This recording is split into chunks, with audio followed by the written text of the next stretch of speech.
Bismillahirrahmanirrahim. Bismillahirrahmanirrahim. Assalamualaikum warahmatullahi wabarakatuh. Alhamdulillahi wa kafa.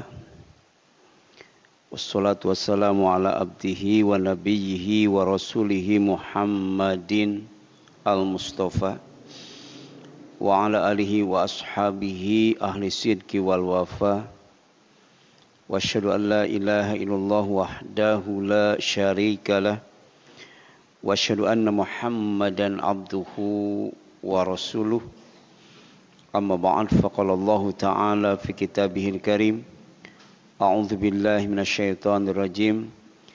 Ya ayyuhalladzina amanu taqullaha haqqa tuqatih wa la tamutunna illa wa antum muslimun.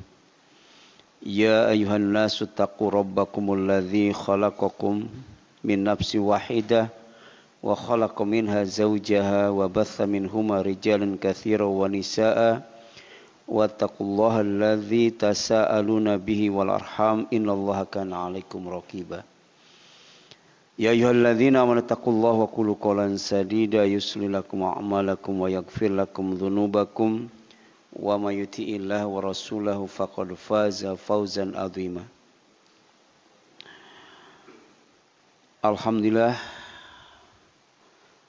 sampai malam ini Allah masih memberi kesehatan kepada kita, masih memberi kemudahan kepada kita, masih memberi kekuatan kepada kita, masih memberi kelapangan kepada kita, masih memberi kenikmatan kepada kita, dan masih memberi ketaatan kepada kita. Di antaranya dengan senantiasa berusaha sesuai dengan kemampuan dan kesungguhan kita untuk senantiasa hadir di rumah Allah, yaitu di masjid, dalam rangka menunaikan sholat berjamaah, dan sambil menunggu sholat, setelah kita melaksanakan sholat, kita isi dengan zikrullah, berzikir kepada Allah. Di antaranya adalah dengan mengaji dan mengkaji al-Islam yang bersumber dari Al-Quran dan As-Sunnah, yang merupakan pedoman hidup kita, yang akan membimbing kita, yang akan menunjukkan kita, yang akan mengantarkan kita kepada tujuan hidup kita yang hakiki dan abadi, yaitu surga Allah dan ridhonya. Malam ini kita akan mencoba membahas satu tema tentang bagaimana caranya agar hidup dimudahkan oleh Allah Subhanahu wa ta'ala. Karena di dunia ini kita dihadapkan dengan kemudahan dan kesulitan. Tapi Allah tegaskan, fa inna ma'al usri yusran, inna ma'al usri yusran. Bahwa sesungguhnya bersama kesulitan itu ada kemudahan. Sesungguhnya bersama kesulitan itu ada kemudahan. Jadi di dunia itu kemudahan dan kesulitan itu selalu beriringan, selalu bersamaan. Tapi nanti di akhirat, kemudahan dan kesulitan itu tidak bersamaan, tidak berbarengan, tapi sendiri-sendiri, dan kualitasnya lebih dahsyat lagi. Kalau di dunia kemudahan, tapi di akhirat yang paling mudah, yang termudah. Kalau di dunia kesulitan, tapi di akhirat yang paling sulit. Jadi di dunia ini ada kehidupan yang mudah, ada kehidupan yang sulit. Tapi di akhirat ada kehidupan yang paling sulit dan kehidupan yang paling mudah. Ya. Mudah-mudahan semuanya bisa kita kaji pada malam ini. Ya. Jadi bagaimana agar hidup dimudahkan oleh Allah Subhanahu Wa Taala. Nah, kalau kita kaji surat Al-Lail, ya. Nah, dalam surat Al-Lail ini Allah Subhanahu Wa Taala bersumpah pertama dengan malam apabila gelap. Ya. Wal laili idza yaghsha. Ya. Kemudian yang kedua Allah juga bersumpah dengan siang apabila terang. Wan nahari idza tajalla. Jadi ada sulit, ada mudah, ada terang, ada gelap. Ya. Ya. Dan ternyata Allah menciptakan terang itu ada manfaatnya. Ya. Supaya bisa melihat dengan jelas. Ya. Ya.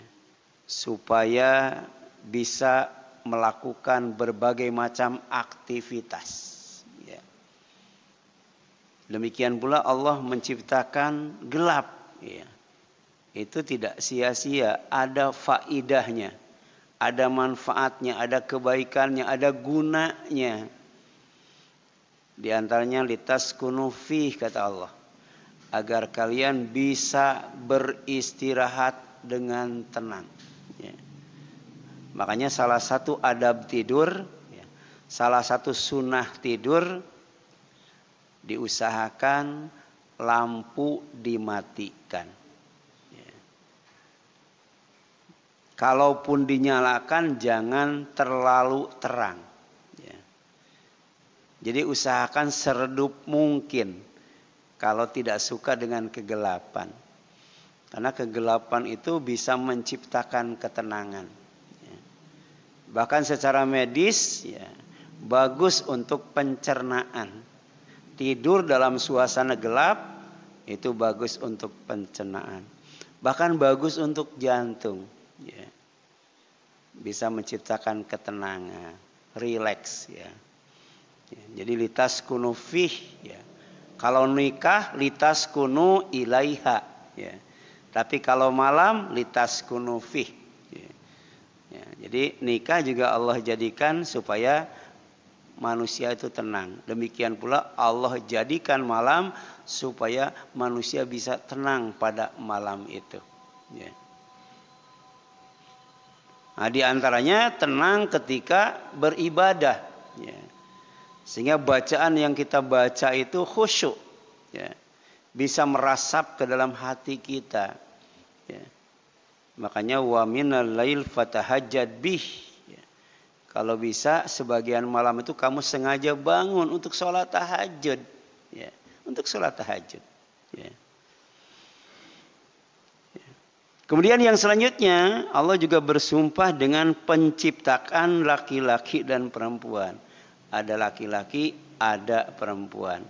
Allah pasangkan, Allah jodohkan litaskunu ilaiha. Agar laki-laki merasa tenang dengan kehadiran wanita sebagai pasangan hidupnya.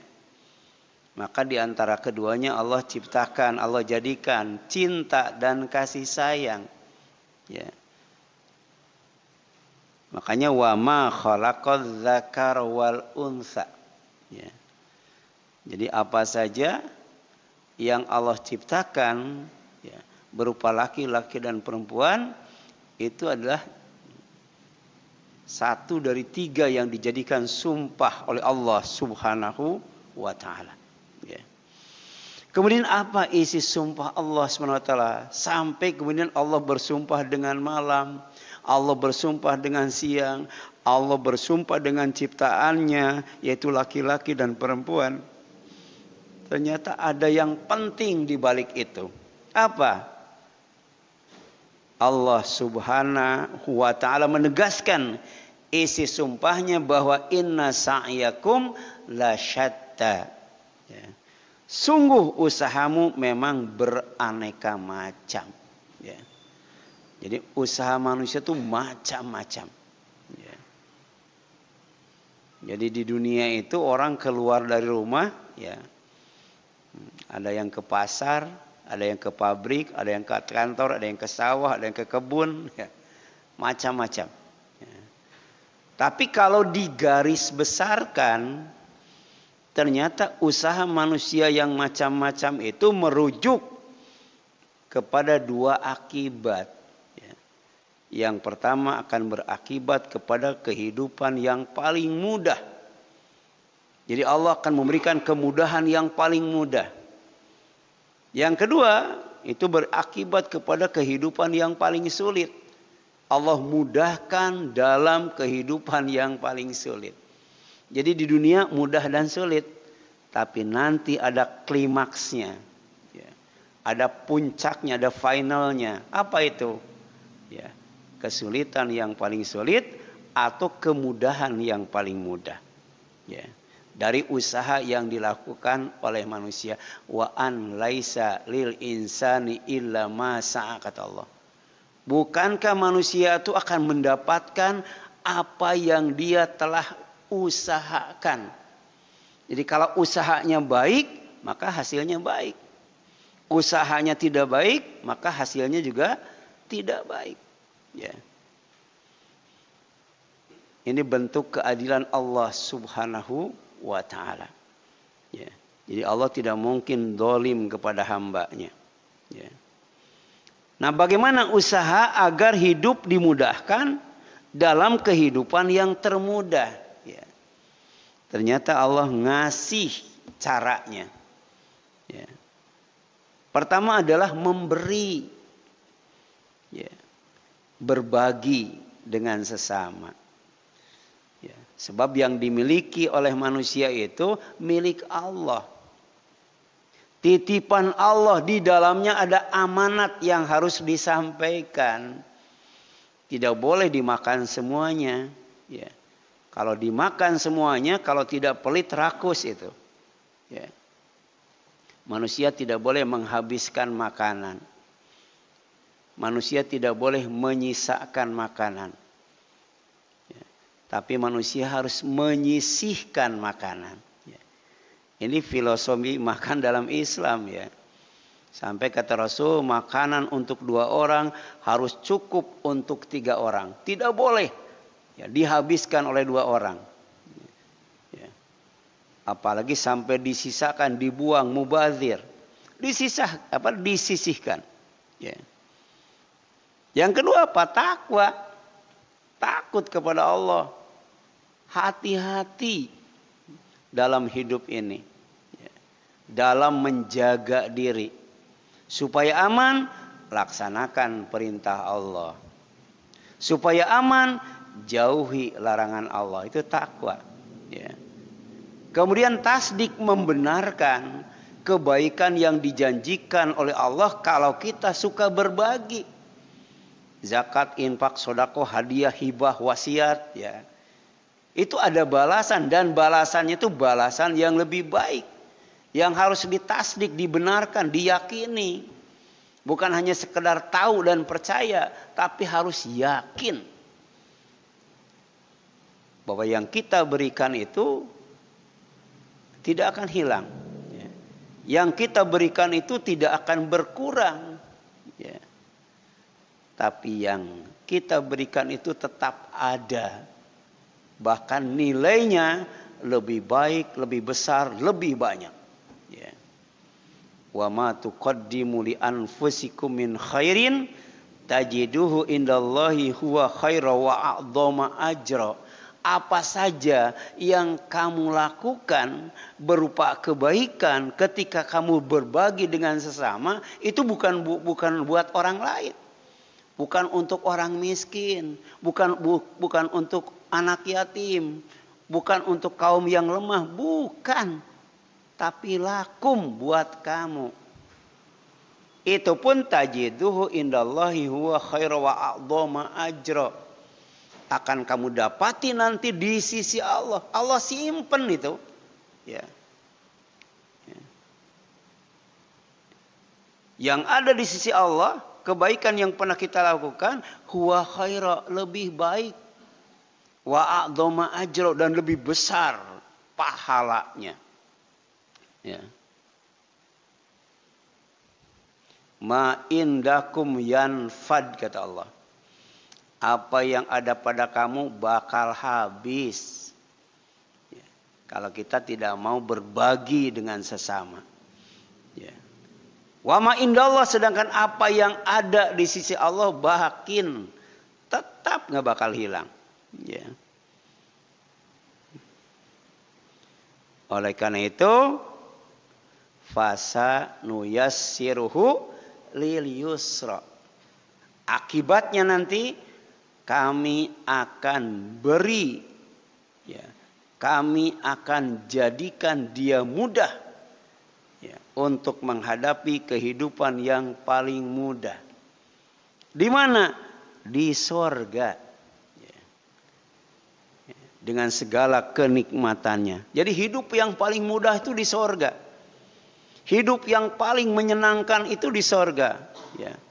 Hidup yang aman dan tenang itu di sorga. Ya. Jadi serba dilayani, full service. Ya. Mau makan sudah disiapkan, nggak usah masak dulu. Mau minum sudah disiapkan.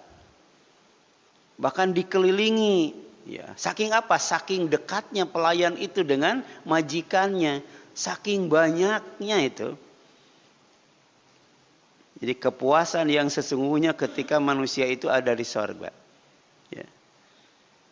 Kemudian yang selanjutnya, ada juga orang yang berusaha, ya, tapi mungkin tidak sadar, ya, bahwa usahanya itu, ya, dia akan berakibat kepada Allah memudahkan kepadanya dalam kehidupan yang paling sulit. Ya. Ini bahasanya bagus. Ya. Memudahkan untuk kehidupan yang paling mudah dan memudahkan untuk kehidupan yang paling sulit. Ya. Jadi ada doa Allahumma yassir lil yusra wa jannibnil usra. Ya Allah, mudahkan aku untuk menghadapi kemudahan yang paling mudah. Jauhkan aku, ya, dari kesulitan yang paling sulit. Ya. Ini doa tuh singkat tapi padat itu. Ya. Ya. Jadi bukan hanya minta dimudahkan, tapi dimudahkan dalam kemudahan yang paling mudah. Bukan hanya minta dijauhkan dari kesulitan, tapi dijauhkan dari kesulitan yang paling sulit. Ya. Jadi doa itu harus sempurna, mencakup apa yang kita inginkan dan mencakup apa yang kita butuhkan. Maka doa yang terbaik itu doa dari Allah, doa dari Rasulullah, doa dari para ulama. Ya. Gitu. Boleh kita berdoa dengan bahasa sendiri, tapi belum tentu lengkap, belum tentu sempurna. Ya. Nah, ada orang yang berusaha, ya, agar hidup dimudahkan oleh Allah dalam kehidupan yang paling sulit. Apa itu? Ya, kehidupan di neraka dengan segala macam kesengsaraannya. Dengan apa? Dengan membakhilkan, mempelitkan, mengkikirkan, menahan hak orang lain yang dititipkan oleh Allah SWT kepadanya, berupa hartanya, rizkinya. Ya. Kenapa sampai dibakhilkan? Karena sombong, ya, merasa kaya, merasa cukup, ya, ya, dan tidak meyakini atau mendustakan balasan yang lebih baik dari Allah. Ya. Ya. Kemudian yang selanjutnya, tidak tertarik dengan yang dijanjikan oleh Allah Subhanahu wa Ta'ala. Ya. Jadi ada orang yang tidak tertarik dengan surga. Ada orang yang tidak tertarik dengan kesenangan yang ada di surga. Ya. Padahal walal akhiratu khairul laka minal ula. Bagi kamu, ya, yang terakhir itu lebih baik daripada permulaan. Ya. Artinya akhirat itu lebih baik daripada dunia. Bahkan khairu wa abqa, lebih baik dan lebih kekal. Tapi batu sirunal hayatad dunya.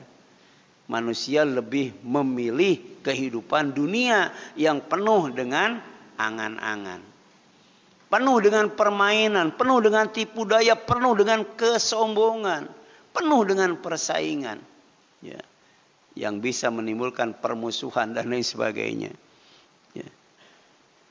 Nah, kemudian kata Allah, wa amma man bakhila wastagna. Dan adapun orang yang bakhil, tidak mau zakat, infak, sodako, apalagi sampai ya berbagi hadiah. Ya. Ya. Wastagna karena merasa kaya, merasa cukup, sombong dengan hartanya. Wa kadzdzaba bil husna, dan dia mendustakan, tidak membenarkan, tidak meyakini bil husna, ya, dengan yang terbaik dari Allah berupa balasan. Ya. Fasanu yassiruhu lil usra, maka kelak akan kami mudahkan dia, ya, untuk menghadapi kehidupan yang paling sulit di neraka, dalam murka Allah, ya, dalam laknat Allah, dalam azab Allah subhanahu wa ta'ala. Kemudian ketika berbicara tentang kebakhilan dan kesombongan yang menyebabkan kikir, ya, dan kufur, ya, sebenarnya keduanya erat kaitannya dengan kebinasaan. Ya. Jadi banyak manusia yang dibinasakan oleh Allah karena apa? Karena sombong. Ya. Banyak manusia yang dibinasakan oleh Allah karena apa? Karena pelit. Ittaqu dzulma fa inna dzulma dzulumatun yaumal qiyamah wattaqu syuha, ya, fa innahu ahlaka man kana qablakum, kata Rasul. Hati-hati, jangan berbuat dolim, karena dolim itu adalah kegelapan pada hari kiamat. Orang yang dolim itu dibutakan oleh Allah pada hari kiamat, tidak bisa melihat, ya, tidak akan dapat cahaya dari Allah SWT. Tapi dalam waktu yang sama, ya, jauhi, takuti yang namanya sifat pelit. Karena sifat pelit itu telah membinasakan orang-orang sebelum kalian. Contohnya si Korun yang terkenal dengan harta korunnya. Padahal dia asalnya miskin. Datang ke Nabi Musa. Minta didoakan supaya jadi orang kaya. Ya. Kan doa Nabi mustajab. Dia lupa bahwa yang bikin kaya itu Allah. Tapi ketika diminta zakat, infak, dan sedekah, apa kata dia? Saya jadi orang kaya itu karena ilmu yang ada pada saya. Ya.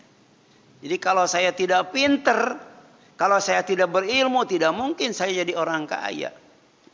Ya. Jadi bisa saja orang itu sombong karena hartanya. Orang bisa sombong karena ilmunya. Orang bisa sombong karena jabatannya. Hati-hati. Hati-hati. Ya. Bahkan bisa sombong dengan ibadahnya, ya. Bisa kan? Orang sombong dengan ibadahnya. Ya. Ya. Nah, kekayaan yang dibakhilkan, yang disombongkan, sebenarnya tidak dapat menolong jika telah binasa. Kata Allah, kullu man 'alaiha fan. Ya. Semua yang ada di atas bumi ini akan binasa. Termasuk manusia itu.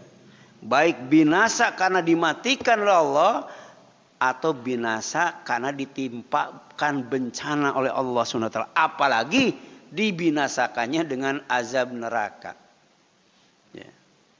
Ada neraka yang tidak menyisakan dan tidak membiarkan. Neraka apa tuh?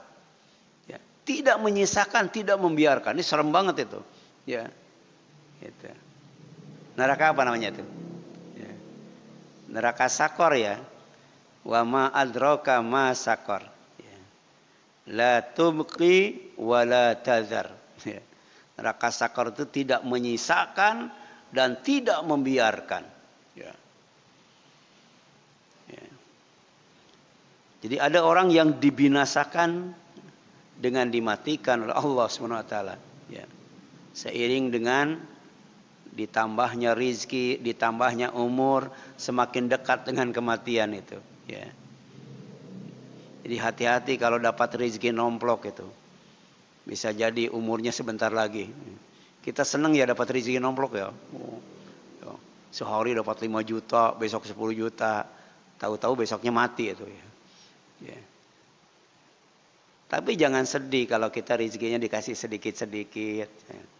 Coba kalau Allah ngasih rezeki kepada kita sampai mati 10 miliar. Ya.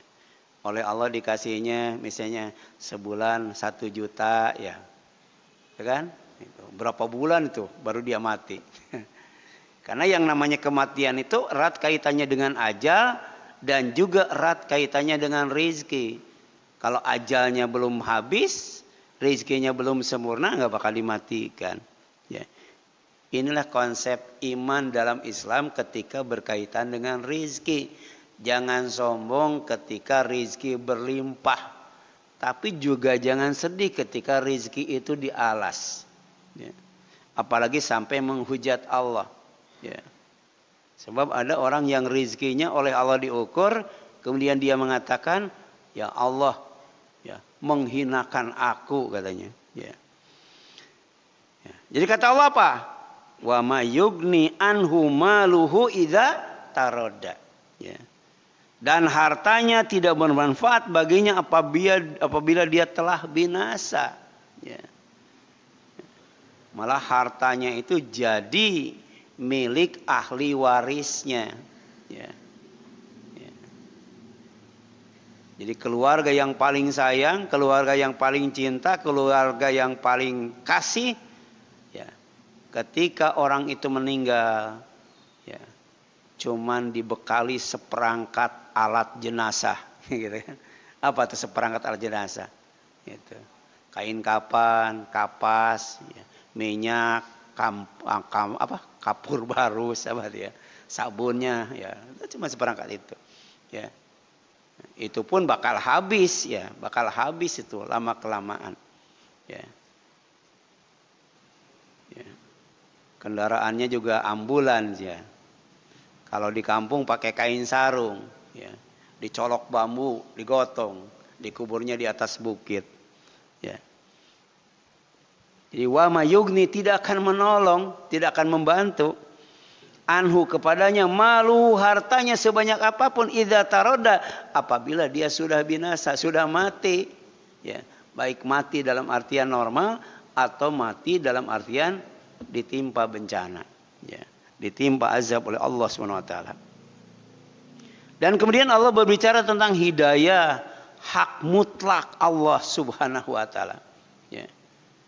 Orang pelit tetap pelit, orang sombong tetap sombong, ya, dengan hartanya, dengan ilmunya, dengan jabatannya. Sekalipun kita sudah mendakwahinya, kita sudah menyampaikan ayat-ayat Allah, ya, nasihat-nasihat, bahkan beramar ma'ruf nahi munkar, tidak bisa bikin orang sadar. Ya, kita hanya sebatas bertablik, berdakwah, beramar ma'ruf nahi munkar yang merupakan bagian daripada jihad fisabilillah. Tapi selebihnya adalah hidayah Allah Subhanahu wa taala. Ya. Abu Thalib, bagaimana cintanya Rasul kepada beliau, bagaimana cintanya Abu Thalib kepada Rasulullah. Tapi ternyata akhir hayatnya menghembuskan nafas terakhir dengan tidak mengucapkan la ilaha illallah, ya. Jadi inna alaina lal huda, sesungguhnya, ya, atas kami memberikan petunjuk itu, ya, baik petunjuk kepada orang lain atau petunjuk kepada diri kita sendiri.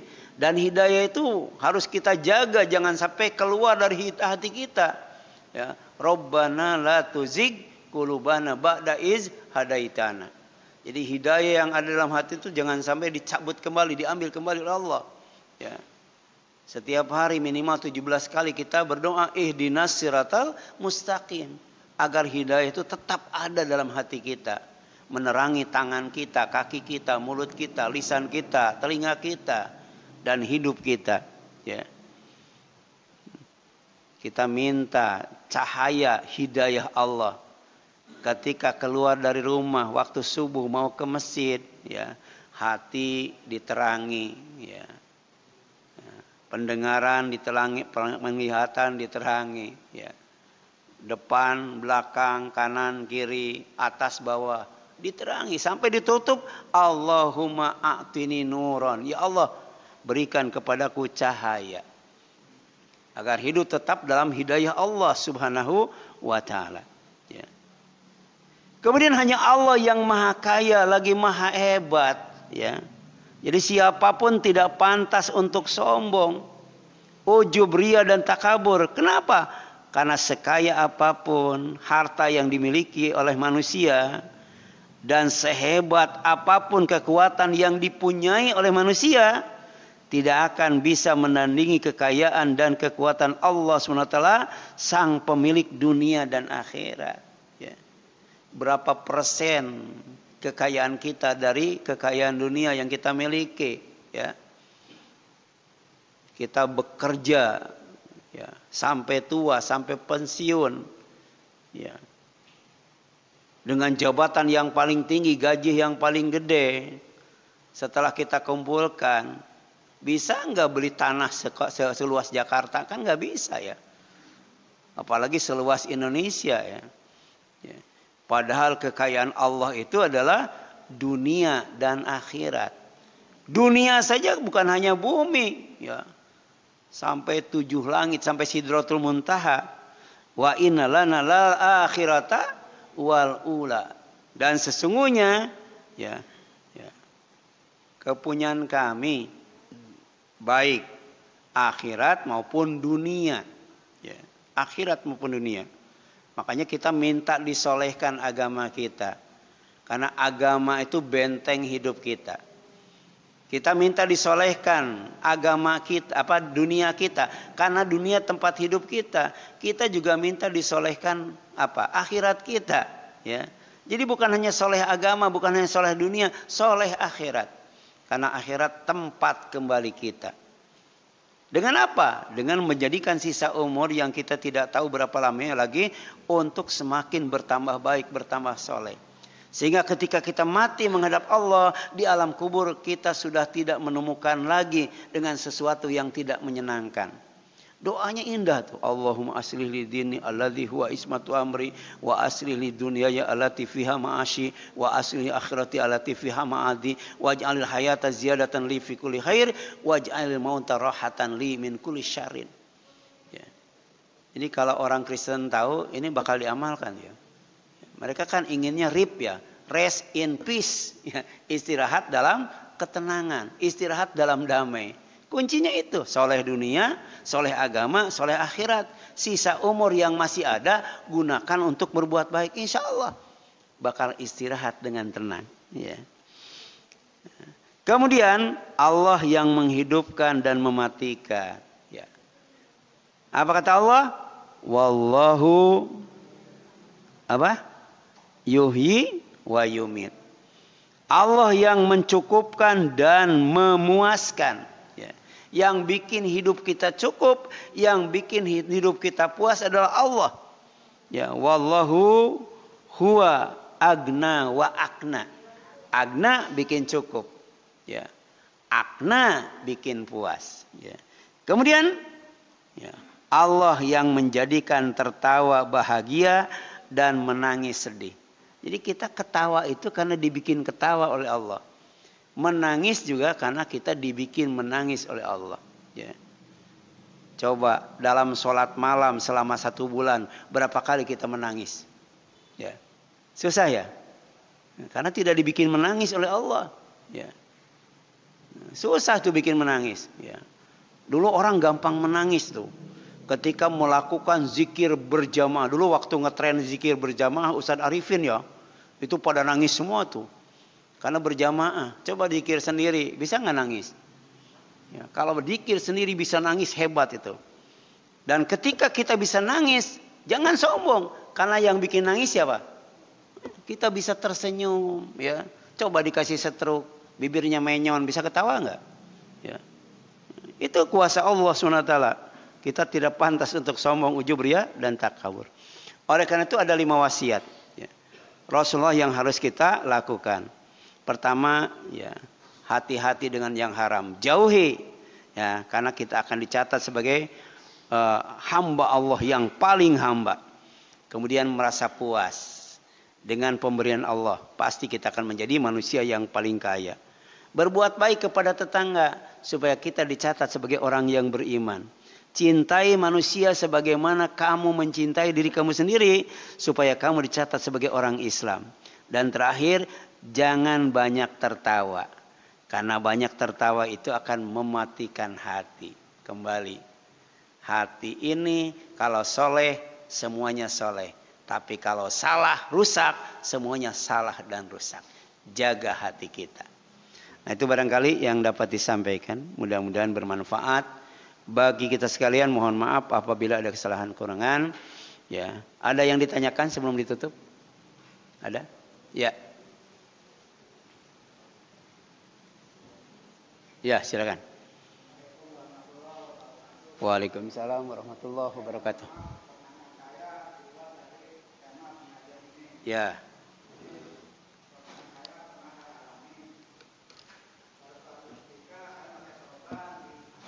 Hmm.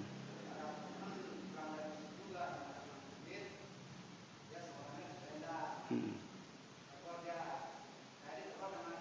Hmm.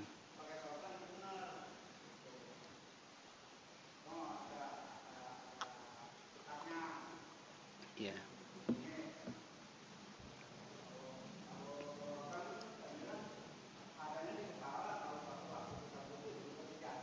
Hmm.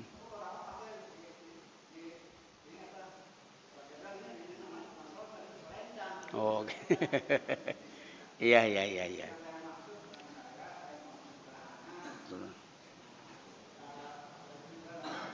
Iya. Mm-mm.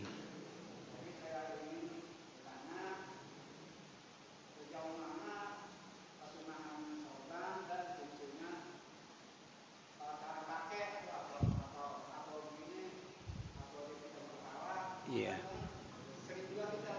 Mm. Iya. Mm. Iya.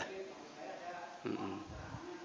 Ya, jadi sorban itu dalam bahasa fikih namanya imamah. Ya.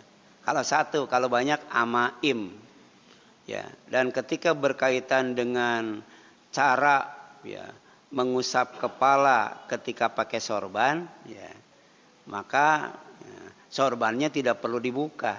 Ya. Cukup mengusap sorbannya saja. Kan kalau nggak pakai sorban kan begini ya. Nah gini ya.